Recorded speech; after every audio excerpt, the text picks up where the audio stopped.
The story begins with Moses, a Hebrew raised in the Pharaoh's palace. He learns of his true heritage and bravely flees Egypt after standing up to an Egyptian slave master.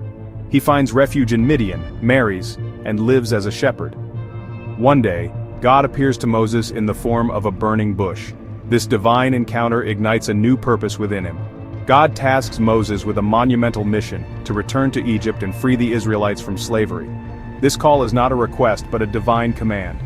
Moses, despite his initial reluctance, embraces his destiny with courage. He is to be God's instrument of liberation. Moses, armed with God's power and his brother Aaron's eloquence, returns to Egypt with unwavering determination. He confronts the Pharaoh, demanding the release of his people. The Pharaoh, however, is obstinate. He mocks Moses and refuses to acknowledge his God. The stage is set for a dramatic confrontation. God, through Moses, will unleash a series of plagues upon Egypt. Each plague is a demonstration of God's power and a judgment against the Pharaoh's defiance. Moses, carrying a simple shepherd's staff, returns to the land of his birth with a heart full of courage. It is a land steeped in both memory and hope. He walks into the grand halls of the Pharaoh, a place he once knew as a prince of Egypt, now as a liberator. His brother Aaron is by his side, for Moses is not a man of many words, but his mission speaks volumes. They stand before the Pharaoh, a ruler who embodies the arrogance of power, yet Moses stands undeterred. "Let my people go," Moses declares, his voice echoing with the promise of freedom. The Pharaoh laughs. The very idea of releasing his Hebrew slaves is preposterous. They are the backbone of his building projects, his workforce, his possessions. "Who is this God you speak of?" he sneers.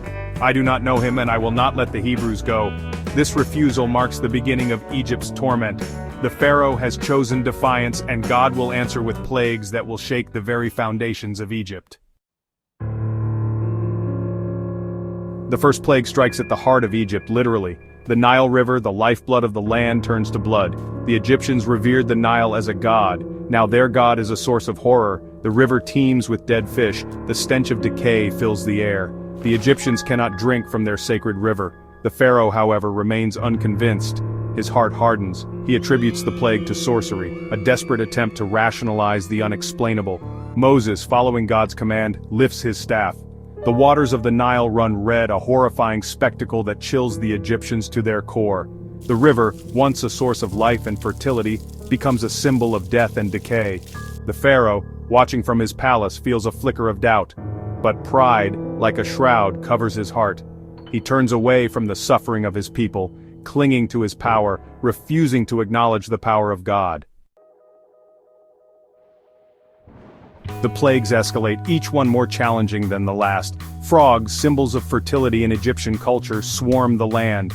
They invade homes, kitchens, even the Pharaoh's bedchamber. The Egyptians face the challenge head-on.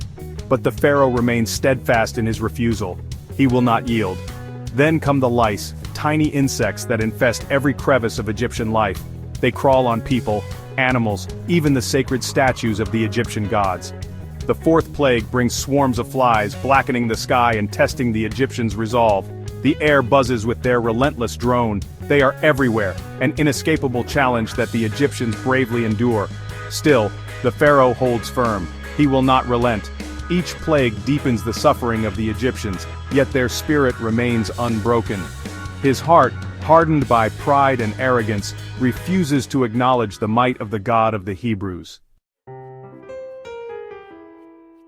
Section 5. Pestilence and boils. The plagues take a sinister turn, afflicting livestock and people alike. A deadly pestilence sweeps through Egypt, decimating their animals. Cows, sheep, horses all perish, their bodies rotting in the fields. The stench of death permeates the air. Yet the Egyptians, resilient and united, come together to face the famine. The Pharaoh remains unmoved. His heart has become a fortress, impenetrable to reason or compassion.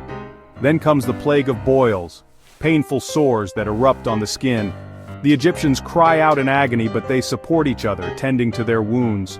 Even the Pharaoh's magicians are afflicted, their bodies racked with pain.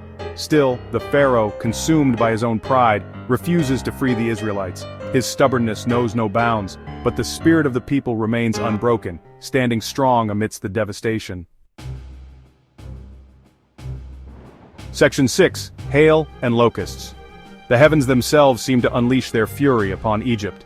A devastating hailstorm, unlike any Egypt has ever seen, descends upon the land. Hailstones, some mixed with fire, pound the crops, shatter trees, and crush homes. The Egyptians cower in fear as their world is bombarded from above. The pharaoh, shaken by the raw power of the storm, feels a flicker of fear. But amidst the chaos, the people come together, supporting one another. Their determination shines through as they begin to rebuild and recover. As if the hailstorm wasn't enough, a plague of locusts descends upon Egypt. They come in a vast teeming cloud, blotting out the sun. The locusts devour every scrap of vegetation, stripping the land bare.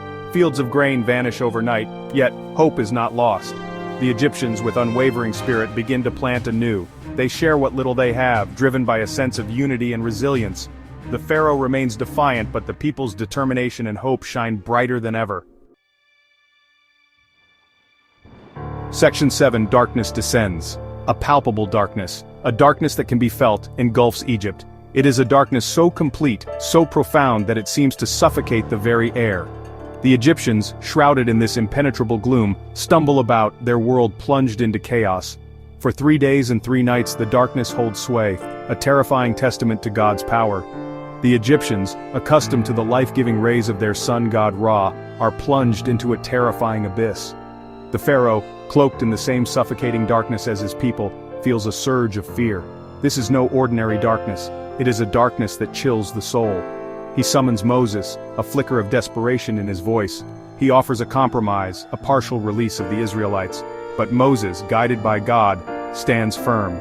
All the Israelites must go, free to worship their God. The pharaoh, blinded by his pride, refuses. Yet, even in the deepest darkness, a light of hope remains, guiding the Israelites towards their freedom. Section 8. Death of the Firstborn. The final plague is the most devastating. It is a plague that strikes at the very heart of Egyptian life, a plague that shatters the pharaoh's last bastion of resistance. The angel of death passes through Egypt, taking the lives of all firstborn sons. From the humblest peasant to the pharaoh himself, no family is spared. The cries of mourning fill the air, a chorus of unimaginable grief. The Egyptians are devastated. Their firstborn sons, their pride and joy, lie dead. The pharaoh, overcome with grief, finally realizes the magnitude of his error. His pride, his arrogance has cost him dearly. Moses, his heart heavy with sorrow for the Egyptian people, goes before the pharaoh one last time. "Let my people go," he commands, his voice filled with both sadness and urgency. The Israelites must leave, and they must leave now. This time the pharaoh does not hesitate.